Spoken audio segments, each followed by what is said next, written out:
सच्ची भक्ति और पूजा क्या है।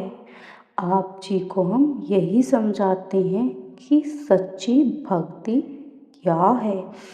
मालिक ने अपने मिलने के लिए यह कुदरती कानून बनाया है कि सच्ची शब्द या नाम की कमाई के बगैर हम कभी मुक्ति प्राप्त नहीं कर सकते।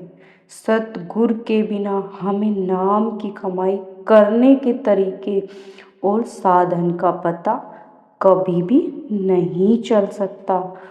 हजरत ईसा भी इसी ओर इशारा करते हैं। मैं तुझसे सच कहता हूँ, जब तक मनुष्य दोबारा जन्म नहीं लेता वह खुदा की बादशाह नहीं देख सकता।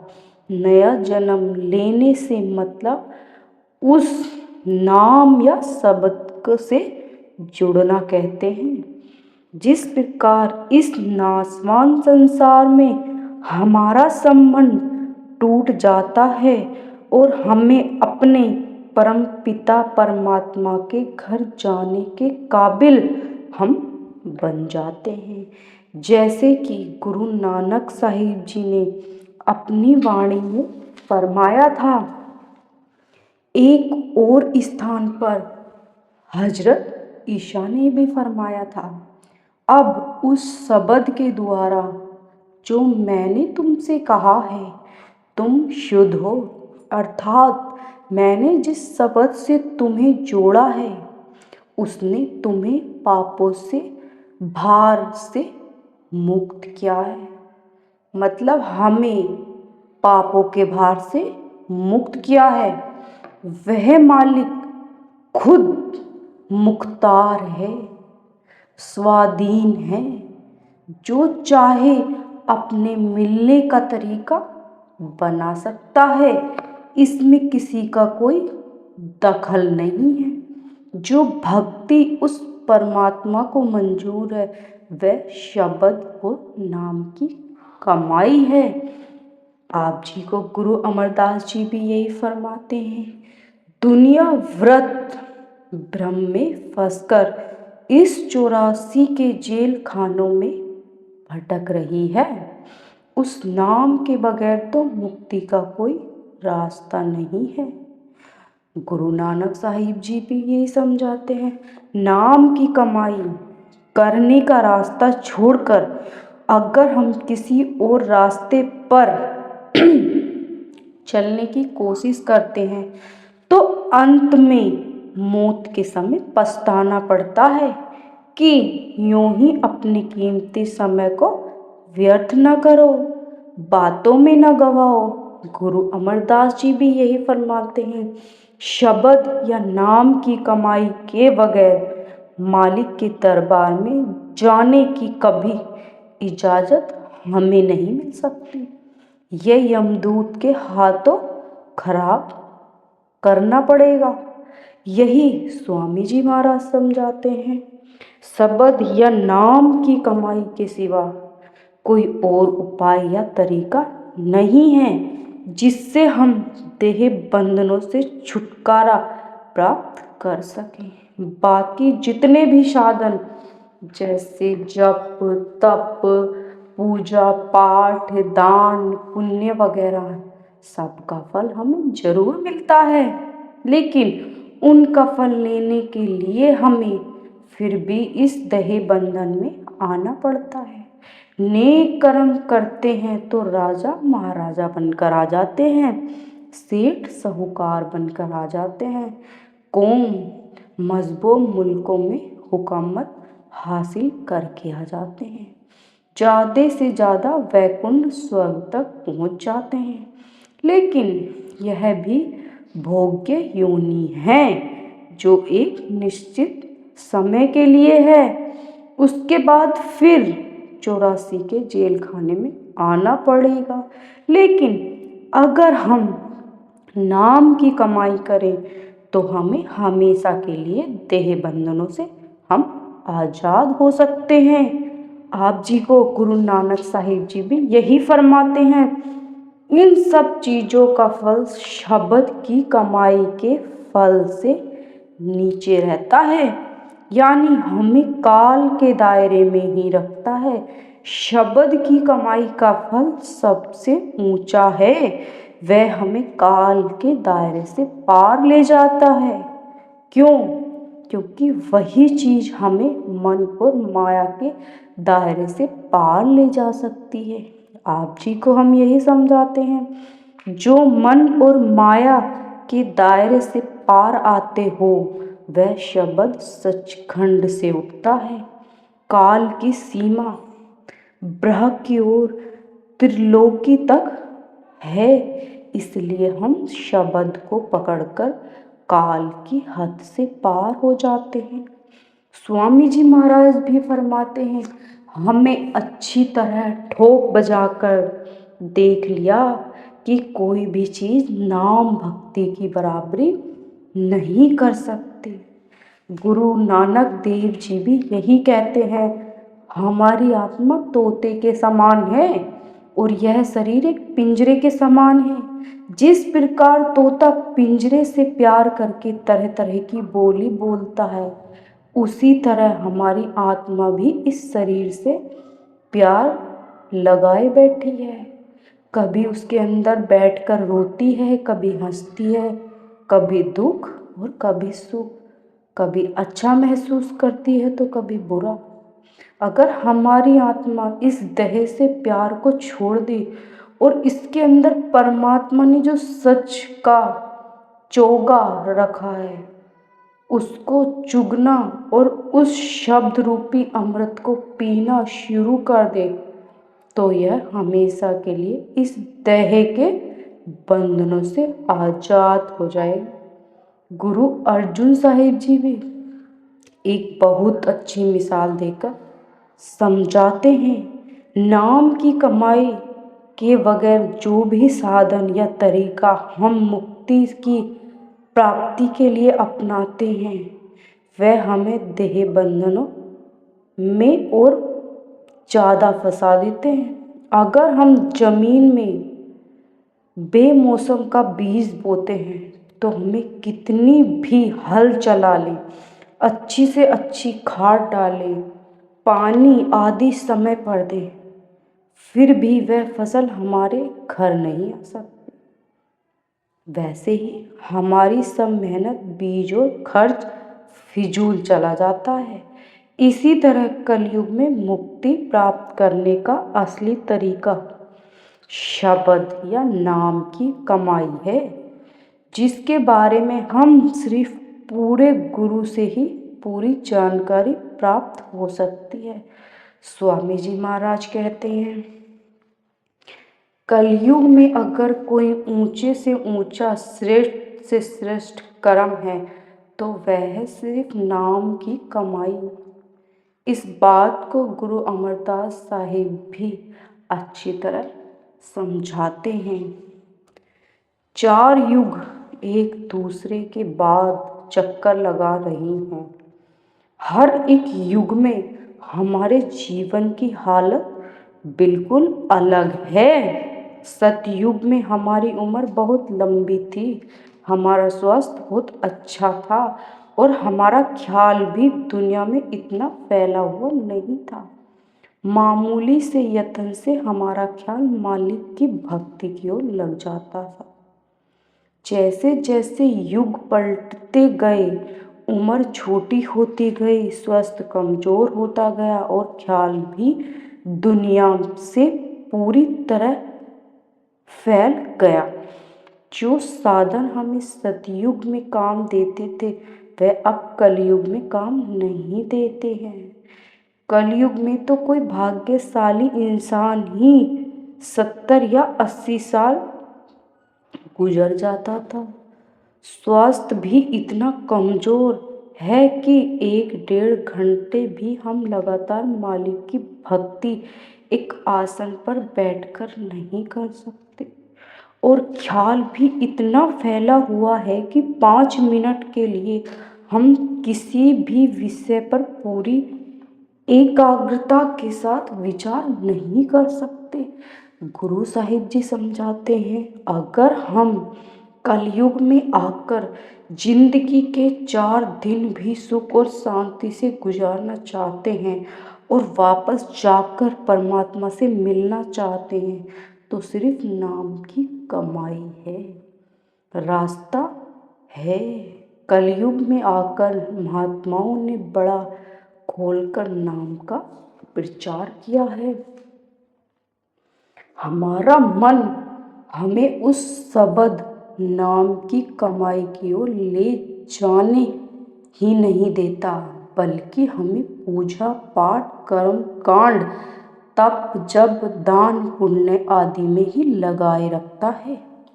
हम सब दुनिया के जीव अपनी अपनी बुद्धि के अनुसार उस परमात्मा की भक्ति करने की कोशिश जरूर करते हैं, क्योंकि आत्मा का झुकाव अपने असली मूल की ओर होता है।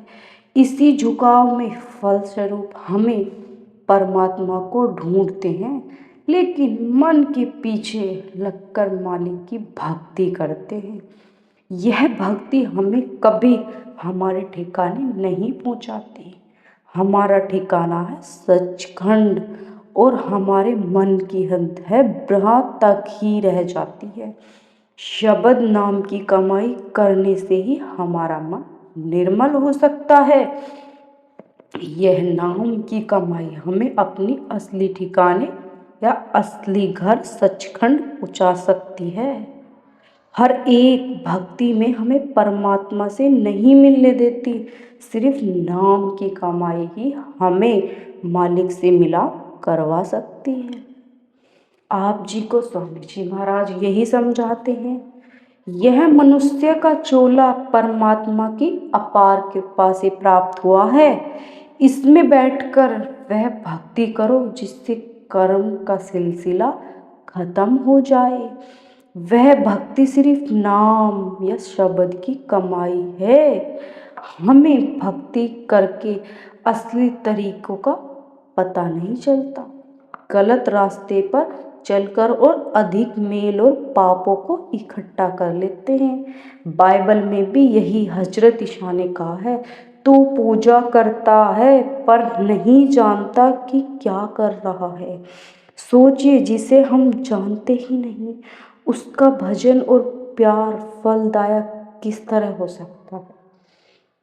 स्वामी जी महाराज भी इसी प्रकार समझाते हैं। जो मालिक की भक्ति का असली तरीका है यानी शब्द कमाई है, उसे तो हम पकड़ने की कोशिश ही नहीं करते। हमेशा भारी रीति रिवाजों में कर्मकांड में उलझे रहते हैं। इन बातों से स्वामी जी महाराज फोकट धर्म कहलाकर समझाते हैं। हम छिलकों से प्यार करते हैं, लेकिन उसके अंदर जो गुदा है उसे ग्रहण नहीं करते। कि सारी उम्र अगर हम पानी ही बिलबिलोते रहें तो उसमें कुछ नहीं निकलेगा, लेकिन अगर दूध को मैथेंगे तो उसमें से मक्खन प्राप्त कर सकेंगे। इसलिए वह समझाते हैं कि अपने मन को अंदर शब्द के साथ जोड़ना चाहिए। उसमें खुद जुड़कर यह निर्मल और पवित्र हम हो सकते हैं, जो शब्द या नाम की खोज नहीं करते। उनका न तो इस दुनिया में कोई ठिकाना और न ही अगली दुनिया में कोई ठिकाना बनता है। जैसे खाली घर के अंदर कौवा दिन भर फूकता रहता है, लेकिन उसे खाने के लिए कुछ नहीं मिलता। इसी प्रकार से 84 के जेल खाने में भटकते रहेंगे हम। ऐसे लोगों में अपने दिन और दुनिया दोनों को खराब करने के लिए हजरत ईसा भी शब्द या नाम के महत्व के बारे में कहते हैं कि जो लोग उससे मुख मोड़ लेते हैं और उसकी निंदा करते हैं, उसका गुणगान न इस दुनिया में माफ हो सकता है न अगली दुनिया में। जो कोई भी पवित्र आत्मा शब्द के विरोध कुछ कहेगा, उसका गुनाह न तो इस लोक में और न ही परलोक में बख्शा जाएगा। जप तप पूजा पाठ दान पुण्य ये कितने भी कर लो वह शब्द नाम की कमाई में नहीं आ सकते। जैसे कि कहावत में है, हाथी के पाँव में सबका पाँव। जिस समय हमारी जबान पर दिन रात उस मालिक का नाम चढ़ा होता है, यानी हमें उस मालिक के नाम के सिमरन में लगे होते हैं, तो उससे बड़ा जप और कौन सा हो सकता है। जब हम अपने आप उस मालिक को हवाले हमें अपने आप को उस मालिक के हवाले किए बैठे हैं और उसकी रजा में रहेंगे, तो इससे बड़ा तप क्या ही हो सकता है। जब हम अपने अंदर दिन रात उस शब्द रूपी वाणी को सुन रहे हैं, तो इससे बड़ा पाठ क्या ही हो सकता है। जब गुरुमुख के स्वरूप को दिन रात प्यारे अपने साथ लिए रहते हैं, तो इससे बड़ी पूजा क्या ही हो सकती है। जिस समय उस नाम रूपी अमृत को पीकर मन की दुनिया में उदास और उचाट हो जाता है, तो इससे बड़ा वैराग्य कौन हो सकता है। ना घर बार बार छोड़ने की जरूरत, ना बाल बच्चों को त्यागने की जरूरत, ना ही बाहर जंगल पहाड़ों में भटकने की जरूरत। हमें संसार में रहते हुए संसार के कारोबार अपना फर्ज कर्तव्य समझकर अपने अंदर शब्द का अभ्यास करना है। सतगुरु शब्द नाम की बख्शिश लेकर अपने अंदर उसका स्वाद प्राप्त करना है। कहीं बाहर भटकने की कोई ज़रूरत नहीं है। हमें नाम की कमाई करके हम अपने जन्मांतरों के देह के बंधन से छुटकारा प्राप्त कर सकते हैं। वापस जाकर परमात्मा से भी हम मिल सकते हैं। हमें नाम की कमाई करनी है, लोगों की मान बढ़ाई पाने के लिए नहीं करनी, रिद्धि सिद्धि और करमाते दिखाने के लिए नहीं करनी। नाम की कमाई उस मालिक की कृपा और बख्शिश प्राप्त करने के लिए करनी है। लोगों की करामाते देखकर कुल मालिक की सारिक बनने के लिए नहीं करनी। इसलिए महात्मा जी समझाते हैं, उस नाम की बख्शिश को हमें अपने अंदर हजम करना है। इस अनमोल पदार्थ की कौड़ियों की तरह बिखरने नहीं देनी है। जितना हम उस मालिक की बख्शिश को अपने अंदर हजम करेंगे, उतनी वह हम पर बख्शिश और मेहर करेगा। आप जी को हम यही समझाते हैं, उस नाम रूपी दौलत को प्राप्त करके उसे अपने अंदर दबा कर रखो, उसकी खुशबू तक को बाहर मत आने दो, क्योंकि दुनिया में कोई उसका अधिकार नहीं है। न किसी को खोटे और खरे की पहचान है, और न ही उसका कोई ग्रह है, और न उसकी कोई कीमत देने को तैयार है। लोग तो बेटे बेटियों को ग्राहक हैं, धन दौलत के अभिलाषी हैं।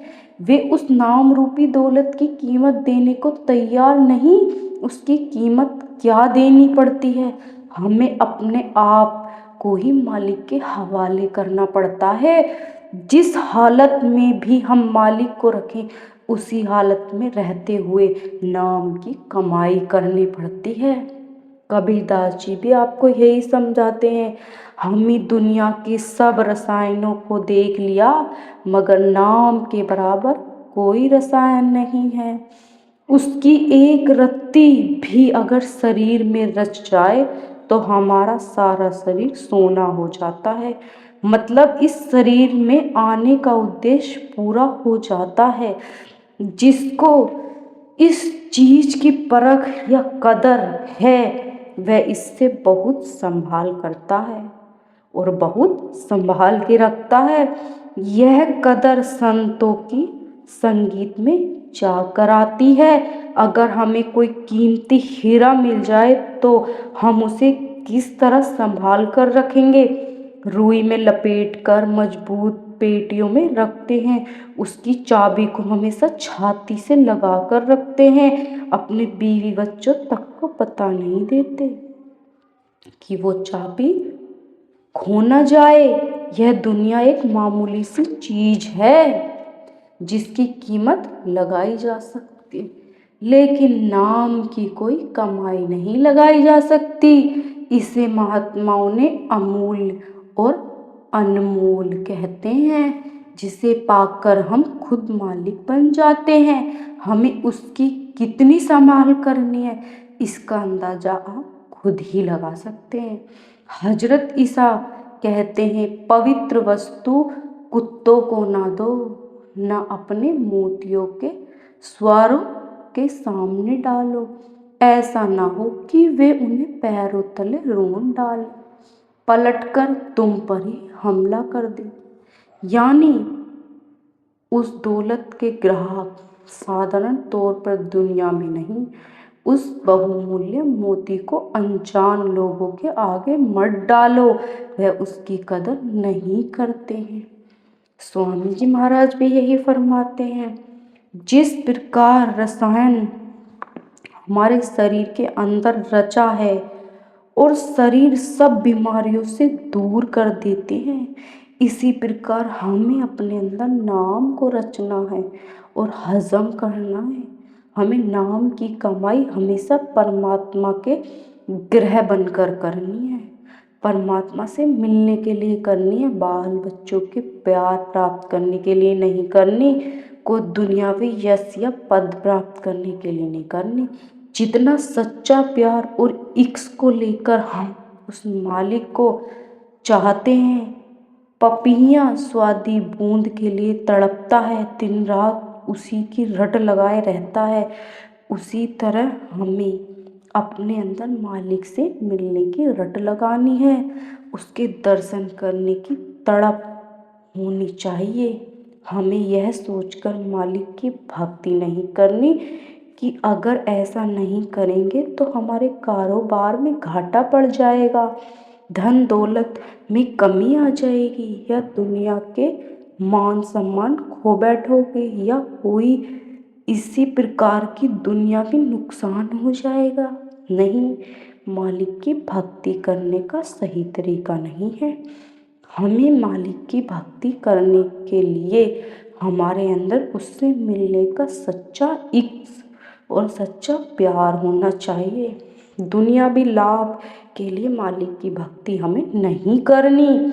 जैसे लोग अक्सर सांप की पूजा करते हैं, सांप की भक्ति इसलिए नहीं करते कि उनको सांप से प्यार हो, वे तो सांप के डंक और जहर से बचने के लिए उसकी भक्ति करते हैं। वास्तव में धर्म की बुनियाद प्रेम है, ना ही डर। इसलिए हमें अपने अंदर मालिक से सच्चा इश्क, सच्चा प्यार, उसकी भक्ति करनी है। राधा स्वामी जी।